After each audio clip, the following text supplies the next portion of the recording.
This lecture serves as an avenue to gain more knowledge about your general purpose as a Muslim, engage with ourselves as a community and ummah, and remind us to benefit from even beyond the month of Ramadan. So the theme of this year's lecture is my yesterday, today, and tomorrow. Once again, my name is Hafsa Aderoju. I am a year 2 student in the Pan-Atlantic University, and I am the moderator for today's program, inshallah. The topic of today is school a scam? Make money first. And our distinguished speaker is Brother Jamil Ali. And now I'm going to be doing a brief introduction of the speaker. So he's a graduate of civil engineering from FUTA, also an alumni of Islamic Online University, from where he got the bridge to MAIS and completed his MAIS from the same university. He's also the former Imam of Shell in Port Harcourt and Dawah chairman of Boni Muslim Ummah. He's also the former Amir of MCAN North Central and secretary of MSSN FUTA. He also works with NLNG and also the pioneer president of Boni Ummah Cooperative in Boni Island, and is also married with children. So Jazakumullah khairan, sir, for honoring our invite. We pray Allah rewards you abundantly and blesses you with more beneficial knowledge. So before we begin, I would like everyone to switch off their microphones to avoid any form of distraction, and also I encourage everyone to switch on their videos for better engagement. So assalamu alaikum wa rahmatullahi wa barakatuh, sir. Wa alaikum salam wa rahmatullahi wa barakatuh. Thank you, sir, for honoring our invite. Now you are welcome. Jazakumullah khairan, sir. Now. The floor is now yours, sir. Okay. Auzubillahi min alim min ash-shaytanir rajim. Bismillahir rahmanir rahim. I hope I'm audible. Yes, sir, you are. Yeah, okay. Bismillahir rahmanir rahim. Innal hamdalillah nahmaduhu wa nasta'inuhu wa nastaghfiruh wa na'udzu billahi min shururi anfusina wa min sayyiati a'malina. Man yahdihillahu fala mudilla lahu wa man yudlil fala hadiya lahu. Ashhadu an la ilaha illallah wahdahu la sharika lahu wa ashhadu anna Muhammadan abduhu wa rasuluhu. Indeed, all praise is due to Allah, and as such, we thank Him, we glorify Him, we ask the peace and blessing of peace to be on the Prophet sallallahu alaihi wasallam, his household, his companions, and on all those that follow in his footsteps until the day of resurrection. Indeed, the best guidance is the best speech is the book of Allah, Azza wa Jalla, and the best guidance is the guidance of Muhammad sallallahu alaihi wasallam. And the worst of affairs are the newly introduced things in the religion, for verily all those things lead to hellfire and lead people to get astray. Ya ayyuhalladhina amanu taqullaha haqqa tuqatih wa la tamutunna illa wa antum muslimun. Allah subhanahu wa ta'ala is commanding us that all you believe, fear Allah as he ought to be feared, and do not die except as one who has submitted himself to Allah subhanahu wa ta'ala completely. So today, inshallah, I will be talking about a very important topic. It's very important because it touches around things that are very, very important in Islam. So here, the topic is saying, is school a scam? So, and the advice is, do I make money first? So it's like, it's a discussion. For me, it's a discussion is because of things that goes around us nowadays. So around us nowadays, there are a lot of things that are happening, which make it necessary for one to talk about this topic, because a lot of parents will insist that their children should go to university or go to polytechnic so that they can be successful in life. But some other proponents of the other opinion, they feel, what's the need for that? Why do I need to waste time to spend 5 years in the university, go and serve for another 1 year, and at the end of the day, I'll still come and sit down, no job. So what's the need for that? Why not just, let me just go and learn something online, learn some skill, and start making money right away? Or I should just get, maybe go and learn about how to make, how to repair cars, how to make shoes, and start making money, as a lot of people are doing. And there are a lot of millionaires already who have gone into that area. So why do I need to what do I need to go and learn and waste my time? Because when you look at it, it seems as if it's a waste of time, because when you leave secondary school, let's say from at the age of 16, 17, if you want to go and learn a skill, within a year, 2 years, you could have learned something. And then by the time you are 18, you are start making money. So that is the reason why some people feel there's no need of going to university or going to polytechnic or even going further. Some people will say, why do I even need to go and get a master or PhD? All those are not necessary. But so I'll be talking around that. I'll be talking about, in Islam, what is education? Is it important in Islam? And also making money. Is it something that is important or is it not necessary? So, but before I go into that, I'll just try to, so that we can all have the same understanding of what we are talking about. So the first word in this topic says school. So I did a quick search on the internet that what is a school? So a school is any institution at which instruction is given in a particular discipline. That is what they call a school. So for example, I gave an example, a dancing school, for example, where somebody will go and learn how to dance, and then is a professional in that and he start dancing. You can also have a language school where you go and learn a particular language, and then you can start applying that language. Now, hello. Okay, can I go on? Yes, sir.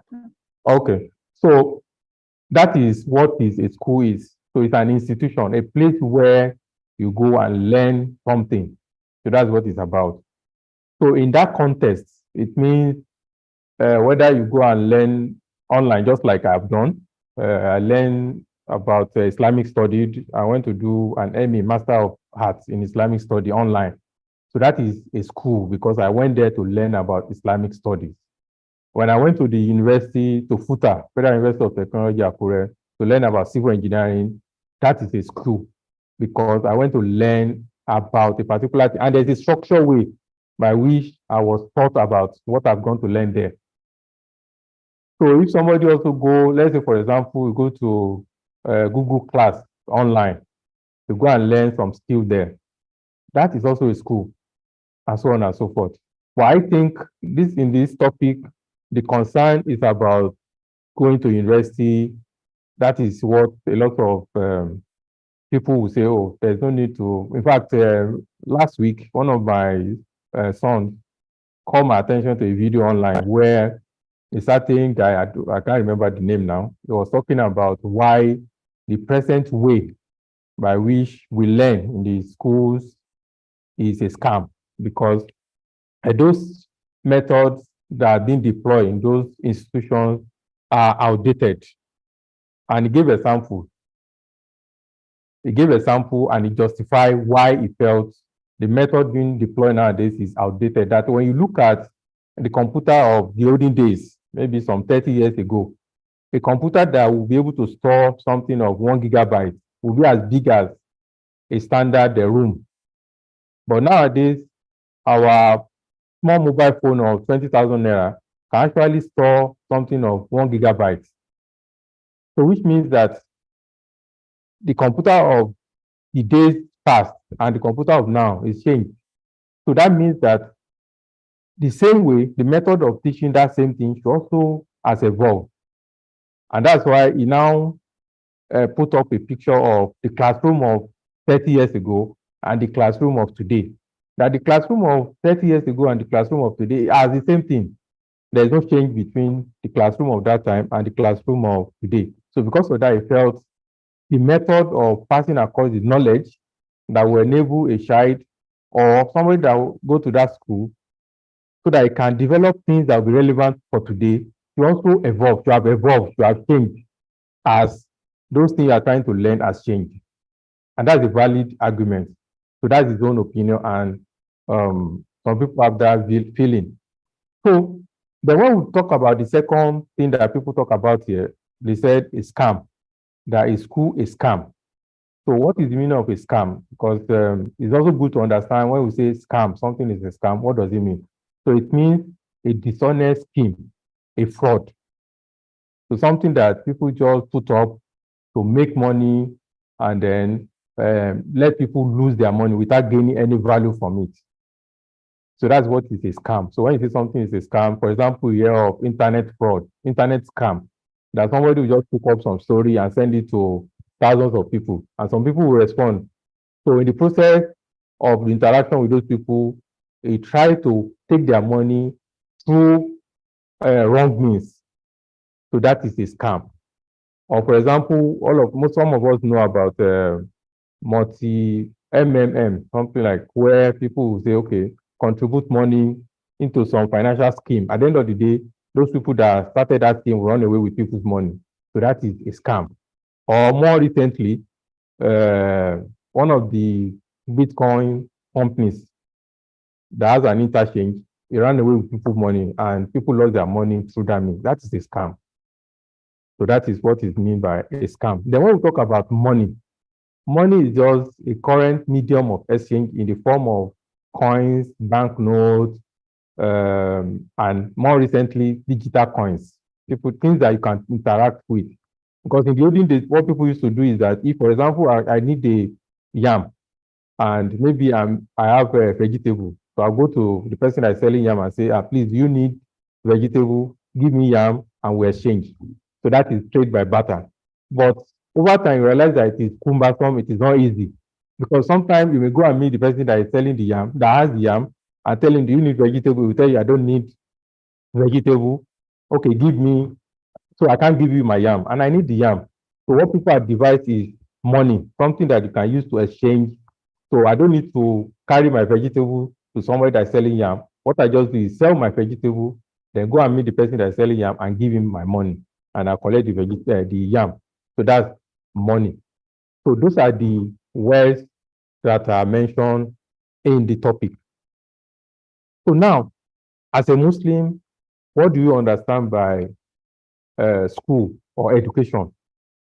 Because we are Muslims, and so our outlook about things, about life, will be based on what Islam has to say about it.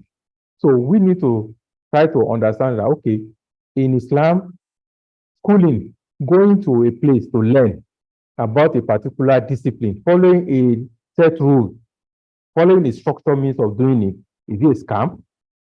Or what is it in Islam? Is it something that is permissible? Is it something that is compulsory for us? So to start this discussion, I will start from the Quran, which is when you take the highest level, in Islam, there are many ways by which we derive knowledge. It can be from the Quran, the Hadith, and also from the sayings and practices of the companions of the Prophet Sallallahu Alaihi Wasallam. So in Islam, when we start with the Quran, in fact, the Quran, the very first verse in the Quran is in Surah Al-Iqra. And what does that verse say? It says, Iqra ismi rabbika alladhi khalaqa, that you should read in the name of your Lord who has created. It says you should read in the name of your Lord who has created. So the very first part of the Quran is telling us that we should go and learn. We should read, because you cannot read if you don't learn. And you cannot learn properly except you go to a place where you can be taught how to learn properly. Because a lot of people read, but they are not able to read properly. A lot of people learn, but they are not learning properly because maybe they didn't go to a proper place to learn. For example, we talk about even learning how to trade. So if you don't go and learn in a proper place to trade, you are going to trade in the wrong way and you're going to lose your money. if you don't go and learn how to build in a place that is properly set up for that, you go and build house and the house will collapse. And that's why we have collapse building in places in Nigeria, for example, because people they felt, okay, I've been following people who have been building houses. Okay, I can also build by myself. I don't need to call any civil engineer that just collect my money. So I can build by myself, and you start constructing building. And maybe because the foundation was not properly built, it didn't do the soil test that it's supposed to have done. It didn't size the member, the beams, the column properly. The building will collapse. And then people will say, oh, there's a collapse building, people have died there, because that person has not gone to learn in a proper manner. So that's why Allah subhanahu wa ta'ala is telling us in the very first part of the Quran that Iqra bismi rabbika allazi khalaqa. And Allah did not stop there. He said, Allazi allama bil qalam. Allazi allama bil qalam. Allama al insanu ma lam ya'lam. Allama al insanu ma lam ya'lam. That Iqra bismi rabbika allazi allama bil qalam is the one that taught how to use the pen. He taught us how to use the pen. And he's the one that taught man also. So which is telling us that Islam give importance to education or learning. So that is from the Quran. And in fact, Allah subhanahu wa ta'ala also told us in other parts of the Quran, you hear where he said, can you compare those that know and those people that do not know? So it means that anything that we want to do, we should know about it. So that is what Quran has said about learning or education, if you want to relate them. Then what did Prophet ﷺ say or said about learning? He also talked about it. He said, Ballighu anni wala awiya aya, that you should extend to others, even if it is an ayah that you know from me. Can we extend what we don't know? Can we pass across message that we don't know to others? It's not possible. So it means that we need to know first before you can even pass across message to other people. So that's telling us that learning is important. In fact, Prophet Salam said that learning is compulsory on both male and female from cradle to grave. That means you should learn from the time you are giving birth to, from the time you can learn until the time that you are going to leave the world. And when you look at the life of the Prophet, of the companions of the Prophet ﷺ, because they are the link between the Prophet ﷺ and us. They are the one that lived with him in his time. They're the one that related with him. So they learned a lot of things from him, and they also pass across the message from him to others. And that is why they move around the world. And when they get to any location, they set up institution of learning where people learn. And that is why even in places like Mali, up to today, in a place called Timbuktu, for example, if you go there, you see that people, some of the companions of the Prophet ﷺ go to that place and even set up universities. In fact, the first university recorded in history is the one set up by Muslim in Morocco. So that is institution, that is something that they learned from the Prophet ﷺ, and they also established, because even during the time of the Prophet ﷺ, the companions used to go, even in Mecca, they used to go to Dar al-Arqam, one of the houses of the companions of the Prophet ﷺ, and they go there almost every day to go and learn from the Prophet ﷺ. They go and learn there. And that is why the companions of the Prophet ﷺ also set up institution of learning after the death of the Prophet ﷺ. Now, let's look at the learning institution that we have in the world today. Are they serving purpose, or they are not serving the purpose? Because the idea behind going to any institution to learn, which we have defined as a school, is to gain something from it. So if you are not gaining anything from it, then it's a scam. So we want to see whether, because we said scam is when somebody tried to get something that doesn't belong to him in a right, he didn't work for it, and he deceived people that, oh, when you come here, you're going to learn this, but at the end of the day, you don't learn anything, so it's a scam. So let's look at our institution. Are they really scam? So that's the question we should ask ourselves.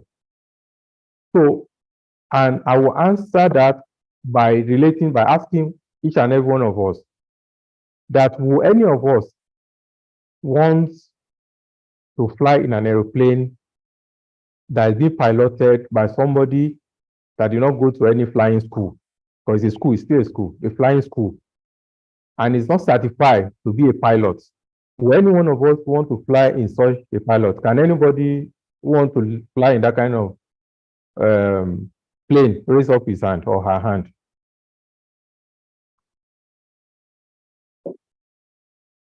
Is anybody No, sir. around there want to do that? No, sir. Okay, so I've not seen any hand. Thank you, moderator, for answering. And I've not also seen anybody who want to do that. So that is one. Secondly, will anybody want to go to a quack hospital? A quack hospital being an hospital where the doctor did not go to. Will anyone want to, when he fell sick or is sick, want to go to any hospital where the doctor has not gone through any of the trainings that is required to be a certified doctor? I'm sure the answer is similar to the answer I've given earlier. Nobody wants to do that. And it's similar that the same way when you go to any of these tall buildings in Lagos, for example, or in Port Harcourt, and you see that the man that is supervising that building is not learned. He didn't learn about civil engineering. He's not a builder, certified builder. And they wrote it on the body that this person that built this house is a, let's say, it's a welder or is a mechanic. I'm sure we will not want to step into that kind of building. And the people that, the doctor that we talk about, the pilot that we talk about, the engineer that we talk about, are all, or even the mass communication. And we've seen the example of that when people are not qualified to do the work they are doing. You see the chaos they will cause. For example, even in the mass media, you see a lot of people that parade themselves as journalists, but because they did not learn the rudiments of journalism, you see when they are talking, you see that the way they will conduct the interview will be different from somebody who is schooled in journalism, maybe has done mass communication and similar things that will qualify you to be a real journalist. The difference will be so clear. So now the question is that, as far as we know, as presently constituted, most of these, all the institutions of learning, they are not scam, at least as far as we know, because they still produce what is relevant to the society. When you go there, you learn. And when you go to employers will still recognize your certificate that you came out with, that indeed they have been certified. And that is why the institution will put on the certificate that this person is qualified, is certified both in learning and character, to show that he has really learned. So I will therefore answer my question by saying that those schools or institutions are not scam. So that's the first aspect of our lecture, which is trying to answer that question, that is schools are scam. Because we have defined what are schools. We've told us that schools are not just are there for you to learn something there. And when you go there, you really learn. So the fact that you learn when you go to those institutions means that it is not a scam. Therefore, that first part of the lecture, that first part of the topic has been addressed. I don't know if I can just give me 1 minute, like somebody is need my attention. Just 30 seconds, I'll be back. No problem, sir.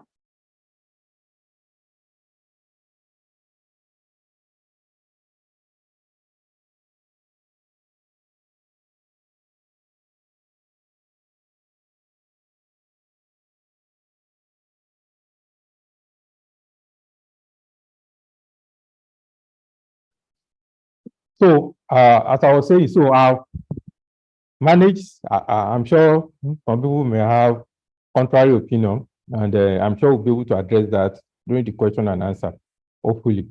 So that is the first part of the question. So the second part of the topic is make money first. I mentioned during the introduction that the concern has always been that, okay, why the need for me to go to learn for 5, 6, 7 years, as the case may be. At the end of the day, I'll now start making money afterward. Why not just jump into money making right away? There's no harm in that. But we also have to look at the benefits of going to learn in a formal institution to not going to learn at all. So today, nowadays, we have a lot of opportunity where even without going to university, somebody can make money, start making money, and then hit it big. But the question to ask is that, have you ever tried to check up the CV of the top CEOs in the world today? I did that. And for example, I'm sure most of us are aware of the crisis that TikTok is facing recently, where a lot of people are showing concern about the way they are managing people's personal information. And in fact, yesterday, the CEO was even called to the US Congress to defend what they are doing. And I did a quick check on the biography of the CEO of TikTok. Even though I don't use TikTok, but I was just following because of the story. And what I saw is that he went to some of the top universities in the world. And he had a degree in economics. He has a master also in another university. And the same thing, if you go to all the CEO of the major companies in the world, is it Google, is it Shell, is it Mobile, is it Total? You see that all of them went to all these schools that we felt is not important nowadays. And that's not where I'm going to. Where I'm going to is that, have you also asked yourself how much some of these CEO are collecting as salaries? It will interest you to know that they are collecting in millions of dollars as salaries in a year, millions of dollars as salary in a year, which if somebody has not gone to any university or all these places where you can be certified in what you are learning, you will not get near some of those amount I've mentioned now. And somebody will say, okay, what of the owner of Facebook? He didn't finish university. What happened? What about him? Yeah, he didn't finish university, but he was also in the university, and he had people who are working for him that went to university. And he wouldn't have been what he is today if he has only said, okay, I want to just employ only people that didn't go to university. So that's one aspect of it. Another person will say, oh, what of some of these companies now? Some of these big companies in the world today now, they don't even ask for first degree. Once you finish your secondary school or college, as they call it, and you have the skills, they employ you. But the question is that, what kind of salary do they place you on? They may give you the minimum wage, $10, $15 an hour. For somebody who is a graduate, you hear is collecting $40. And if you do the calculation, if you are saving your $10 in a whole year, you may not get up to $20,000 in a year if you are not if you are not eating from that money. But if you are collecting the other salary, which you get from having got a higher degree, in a year you can get more than $150,000 in a year. So if you cumulate your salary of 5, 6 years that you have been working, while the other person in the university, that person will earn all you have earned in 6 years in 1 year of working. And that is why you look at it that when you do that, make that sacrifice, that, okay, it's important to actually learn this thing properly. Because most of these companies, they know what they are doing.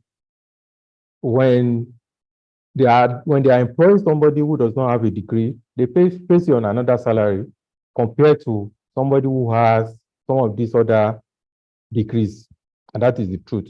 So that's one aspect of it. The other aspect of it is that it's true that you can actually take that decision that, okay, no, I'm okay with minimum wage. I'm fine with that. I'm going to manage my resources within that lean resources, and I'm fine with it. But you also have to look at the larger interests of the society, which Islam, there's something we call Faridul al-Kifaya. There is Faridu Ain and there is Faridu Kifaya. So Faridu Ain is talking about individual responsibility. For example, offering Salat is Faridul Ain for you. And there's something we call Faridul Kifaya. That is societal, communal responsibility. That the community, if you don't discharge that responsibility, you'll be sinful.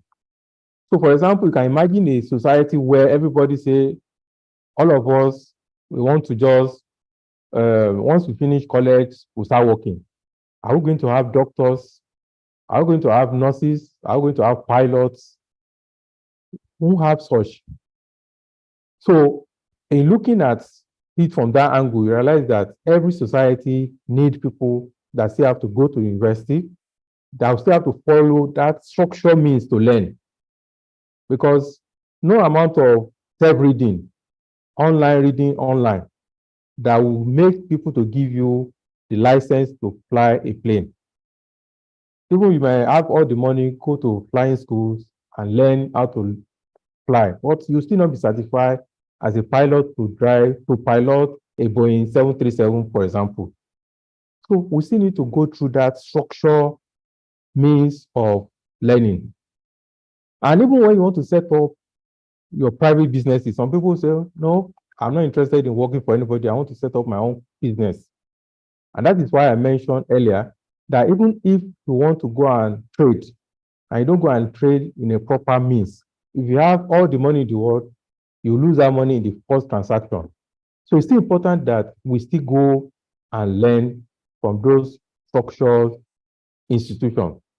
But what the structured institutions have done is that they have collated years, if not centuries, of knowledge and codify it into books. And that is what we learn when we go to institutions. And that is why today, also even for Islamic scholarship, if you just read book here and there, Islam here, this and that, you still not be qualified as Islamic scholar because you have not really learned in a structured environment. And that is what the institutions are doing for us. So that's why it is very, very important that we still go and do that. And there are a lot of schemes in the world today that people are going into to go and make money. What Islam, we have to follow the, now coming to, I'm just talking about making money now. So that there are a lot of schemes that people are into in order to make money. You hear things like, I want to, so there's a question that, let me just digress a bit now. So there's a question around that people used to ask me when Bitcoin first started around 2013, 14, that is it halal, is it haram? And what the scholars, some of the scholars have said is that it is okay because it's a means of exchange. But the question to ask is that who is controlling it? Who is controlling that scheme that you are doing? And this is not applicable to only Bitcoin. It can also applicable to a lot of other things that people are doing nowadays. So the question you should ask yourself is that who is controlling that? If something goes wrong, or if something goes wrong with this thing that we are doing, who can I run to, for example? To compare to having physical money in, say, GTB, for example. So if something happened to GTB today, you know that there is NDIC, Nigeria Deposit Insurance Corporation, that will ensure that your money is not lost. But when something happened to, what's the name of that company last year, Binance, everybody was on their own. Nobody was ready to pick their neck for anybody because they said, we're not the one regulating that particular thing. And people lost their money. A few weeks ago, this bank, one of the banks in Silicon Valley Bank, went under. And the company came out, the US government came out and said, we are standing in to say that whoever has money in that bank, we are sure that your money is not lost. Because that bank is regulated by government. So we should look at anything we want to go into in that light, that are we sure that that thing is backed by any regulatory body? And this is in addition to the guidance of Islam, which I said that, okay, whatever business you want to go to must not be haram. And we know clearly things that are haram. Things like, for example, now somebody say, come and buy shares in banks, because banks are the return on the investment is always very high.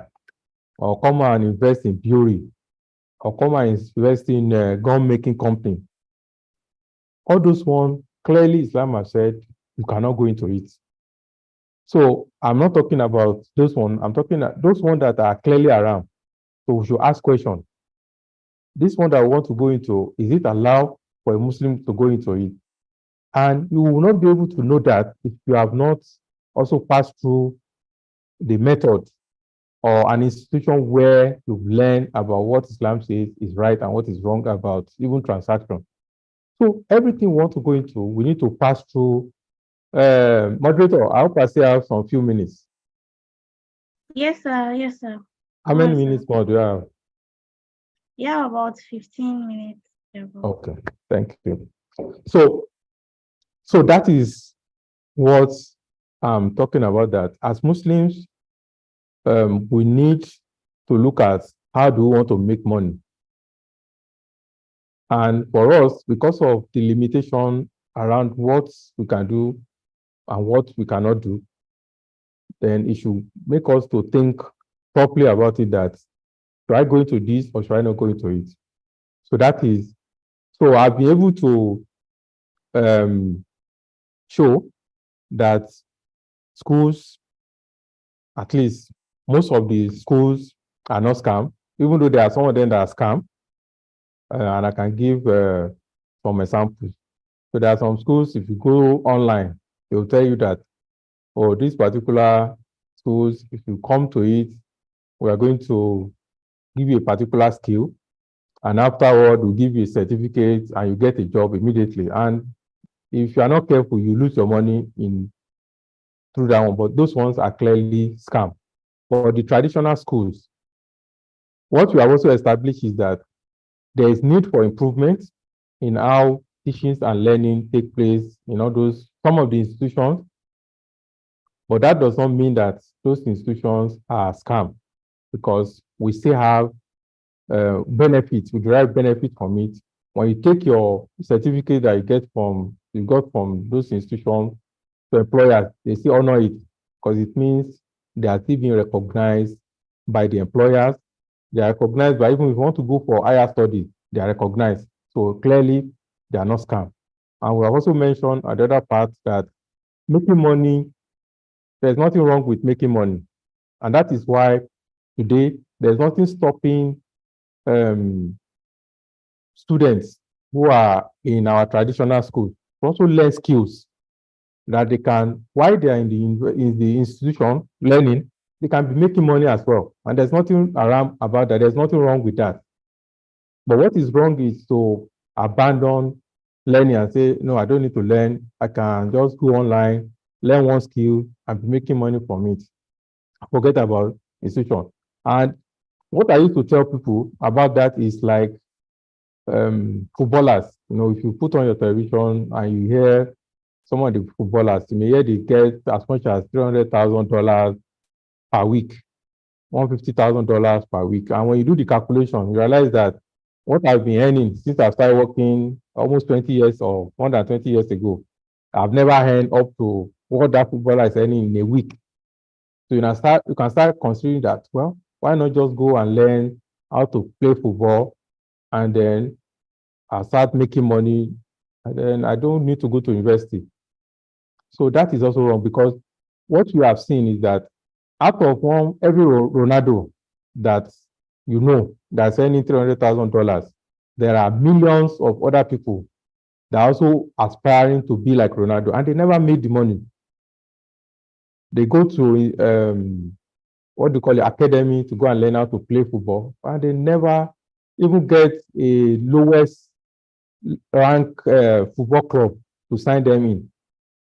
So that is the problem, and that is the what a lot of people are using to deceive a lot of people, that look at this person. I remember in those days when this product first came out, all this multi-level marketing, multi-level marketing, where they will tell you that if you are into this, you can bring 10 people. When you bring 10 people, those 10 people, they'll now be tied to you. Whatever they are making, you get a share of it. Then those 10 people too, they can also get other people. So you see that there is like a pyramid. One person is at the top, 10 people on the next level. At the other level, you have like 100 people, and it keep on going down. So what we realize is that in those days, what they used to deceive us with, or deceive people with, is they will tell you, this person has been to China, he has been to Spain to go and learn, that the company has sponsored them to this and that. And that is what they used to deceive people with. And because of that, a lot of people sign on to that. But at the end of the day, a lot of people that go into it get frustrated, because they realize that after doing this for 5-10 years, they cannot even boast of a cap, to buy a cap like this one that I'm wearing. Because what they realize is that they're only working for somebody at the top. And that is what we need to be careful about when we want to go into this debate about, let's start making money. So and so, when he finished college, he has been doing businesses and he has made a lot of money. We have to be careful about that, because at the end of the day, when that the whole thing crumble, you realize that you will now be in a limbo, because you did not learn what you're supposed to have learned when your colleague, your age mates, were struggling to go to the university or go to college, higher, to learn more about their field so that they can be qualified in that. Maybe you're already 30, and then you realize that what do you want to do now? You now become a liability to the society. So we need to put that into consideration when we're trying to take any decision, and know that let's not buy into the argument of, schools are scam. Let me learn something and start making money right away. We need to do the difficult work. Schooling is difficult. It requires a lot of effort, sacrifice. But at the end of the day, if we put our minds to it, we will achieve a lot. And if we have it at the back of our mind as a Muslim, that learning is something that is compulsory on us, and we are helping to fill a particular field. Because if everybody, just like I mentioned earlier, if everybody said, we don't need to go to school, let us just go and learn one skill. So who will be the doctor in the community? Who will be the engineer in the community? Who will be the nurses? Who will be all these professions that is necessary to sustain a community? And I will end by sharing what is happening even around the world now. Before, people used to say the battle is for oil. That in the olden days, people used to wage war because they want to make oil. But nowadays, the battle is for skills. So that's why you see a lot of developed countries now, because they are suffering from lack of skilled manpower. So you see them, they have a lot of scheme to say people should come to their countries. And the people they are taking to their countries are not the people that say schools is scam, so we don't need to learn any skill. They are the best of people that have maybe a first degree, second degree, because they feel that those people can actually help the economy to grow. The UK is also doing that. They open scheme to say, okay, we want teachers to come to our university, because they've seen that they have deficit in all these skills area. So which is telling us that indeed schools are not scam, but if they are scam, then the people they will be asking to come to their countries will just be people that just finish secondary school, for example, in Nigeria, and say, we just come and help us to develop our economy. No, They're only looking at the best people in our community. And this is not only in Nigeria, even in Zimbabwe. I was talking with somebody there recently, and he said the best of their teachers, nurses, doctors are going to UK, are going to all these countries. And that's what is happening all over developing countries, that we're even struggling. We don't even have enough um, of these professionals. They are still going to all these developed countries because they know the value of education, and they know that they are already failing. They are not even meeting up with the number they need to sustain their civilization. They are importing from other countries. So that is, I think, with what I've said, I believe I'll be able to talk a little about the topic. Is what I've said is not exhaustive because I didn't have enough time to prepare. It's just an impromptu kind of preparation I've made for this discussion. So I believe whatever I've said is from Allah subhanahu wa ta'ala, and whatever wrong that I've said is for myself and for my imperfection. Pray Almighty Allah forgive our shortcomings and make us better Muslims. So I believe if there are questions, I might be able to address. I'm sure there are some other things that maybe some of us who have loved I talk about, but maybe I was able to talk about it. So I'm sure by the time we ask questions, some of those things will come out, inshallah. أقول قولي هذا جزاكم أستغفر الله لي ولكم. السلام عليكم ورحمة الله وبركاته.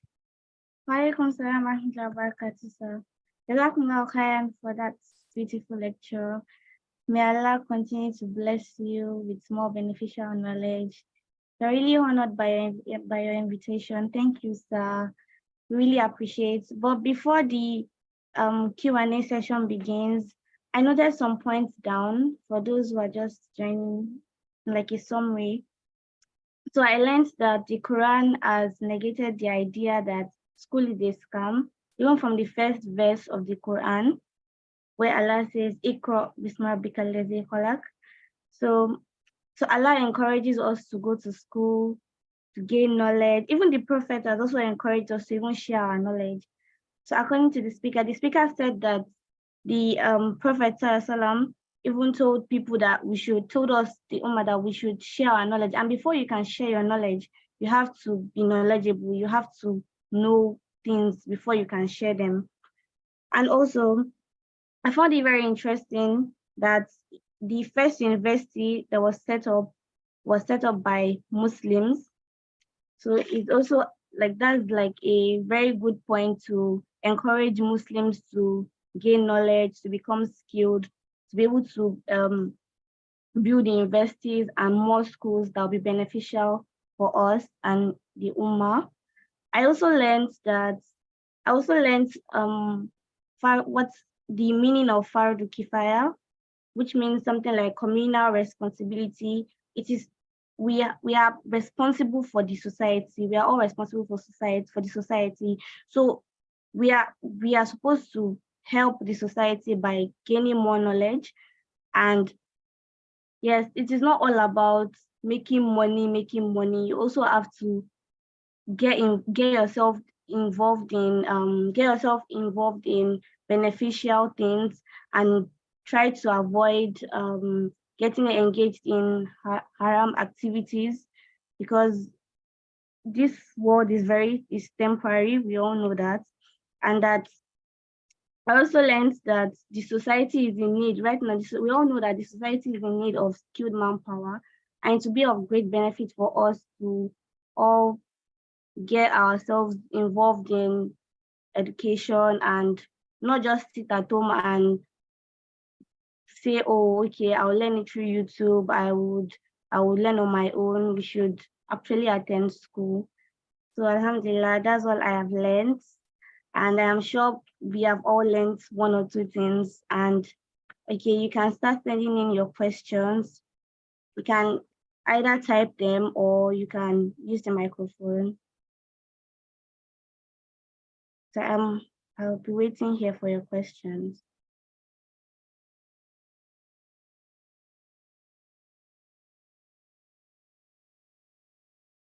I haven't seen any question yet.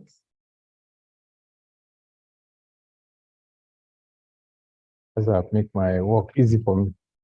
Okay. Let me wait a bit. Okay. I think Alaikum salam wa rahmatullahi wa barakatuh. Okay, mine is not really a question, more like a contribution, but you can also kind of throw more light on it. So it's, I think for some students, perhaps the reason why they see school as a scam is because sometimes when you go to attend some of those schools,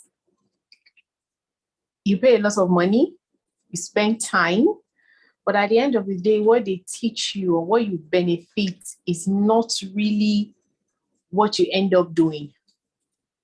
Even if a company employ you, let me give an example, maybe HR. There's some things that you learn in school that is not even related with what you are doing in that company.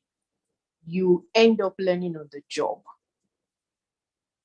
So maybe that's what perhaps is the structure of teaching and the way some schools go about their method of teaching. Maybe that's why some students see it as, okay, it's scam. We pay a lot of money, and at the end of the day, whatever you learn in school, sometimes you don't even remember. But when you kind of get that job, that is when you start learning on the job. And some companies, they don't even employ you.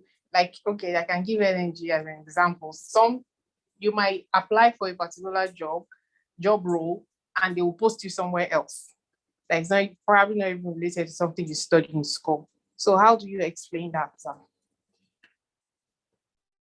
Yeah, your point is valid.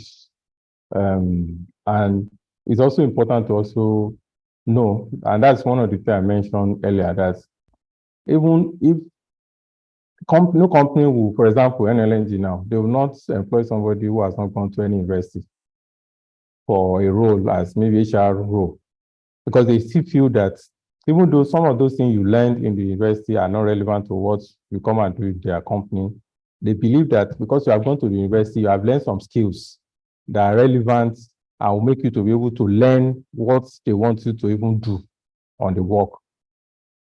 Because they are building on what you have learned in the university. So it will be difficult to build on no foundation. So that thing we are learning, and that's what I always tell people, that the university is like a foundation that, okay, you've gone there, you've learned some skills, you learn how to maybe learn.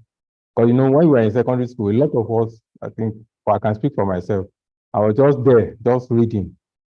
But it's only in the university that I now know that, oh, this thing has application in real life, at least for engineering. I know some of these, a lot of the things we learn actually have application in real life. So I'm now relating some of those things to real life things. So when you now get to the university, the workplace, for example, when I'm not doing design of, say, a building, it's actually the foundation I've learned in the university that I'm just applying now.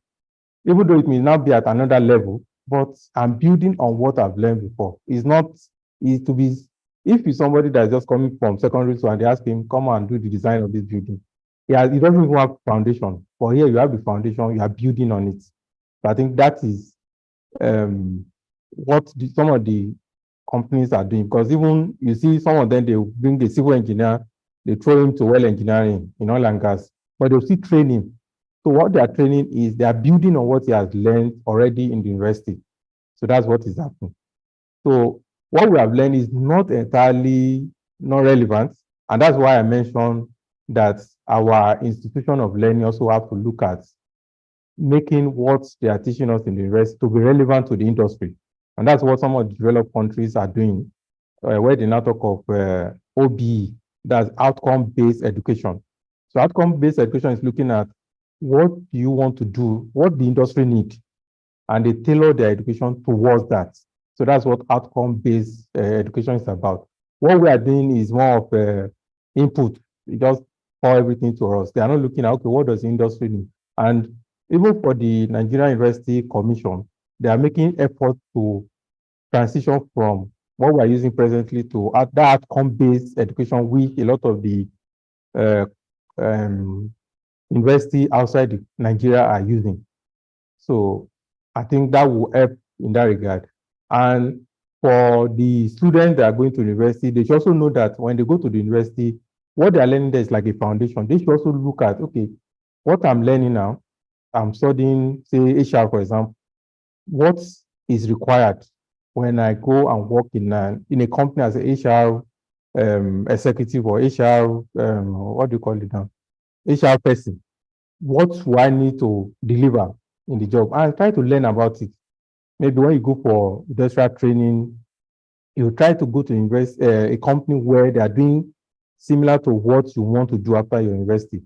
If you are maybe an engineer, for example, you should learn some software that you know is applicable, maybe AutoCAD, that is applicable to what you'll be doing when you leave university. That's missing in our education in Nigeria, but we can also direct the youngster that we are speaking with to also look at that what I'm doing now, how can I be relevant in the society by trying to learn about those things that are relevant to the society. And that's what I think can help us. And Allah. I don't know if I've tried. I know I may not be able to answer the question, but just to try to contribute.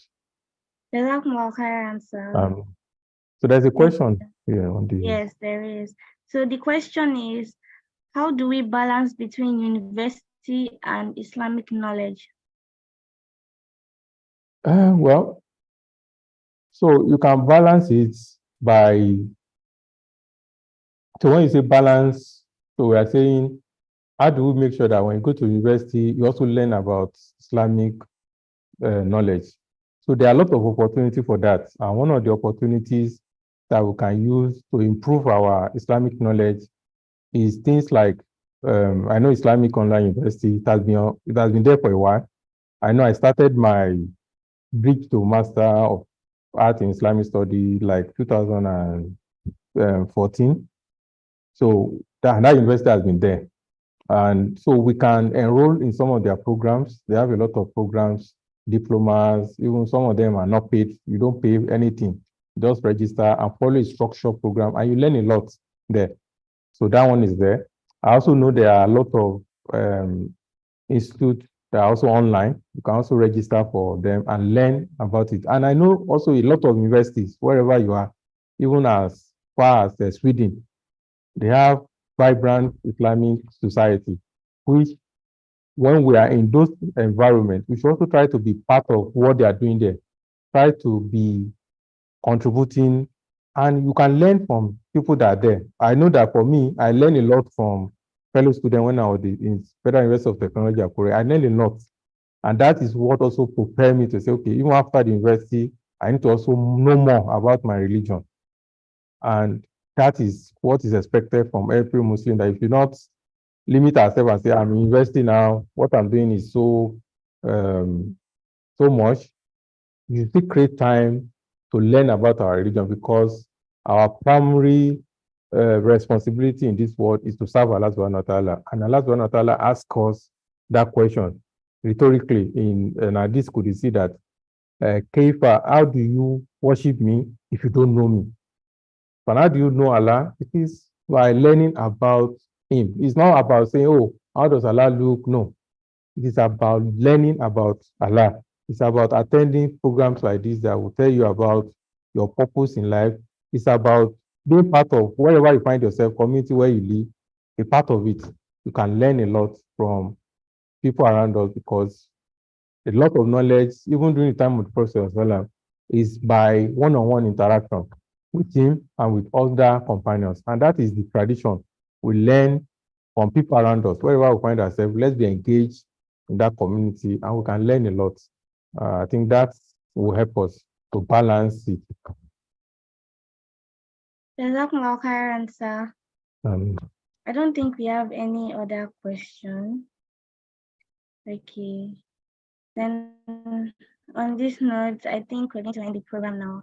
Jazakumullah khairan, sir. May Allah continue to bless you, increase you in beneficial knowledge, and continue to bless us all. Thank you all for attending this program. Jazakumullah khairan. May Allah bless all of us, and may Allah grant us this kind of opportunity again. This is a short reminder that this program is still ongoing. There's going to be another program tomorrow, inshallah. It's going to be the lecture will be given by Brother Farouk Ahmad, and the topic is going to be transcendence. I'm sure it's going to be exciting, inshallah. So may Allah accept this as an act of da'wah from all of us all, and grant us al-Jannatul Firdaus. Jazakumullah khairan once again. Jazakumullah khairan everyone. Thank you so much for attending. May Allah reward us all. Assalamu alaikum wa rahmatullahi wa barakatuh. Wa alaikum salam wa rahmatullahi wa barakatuh.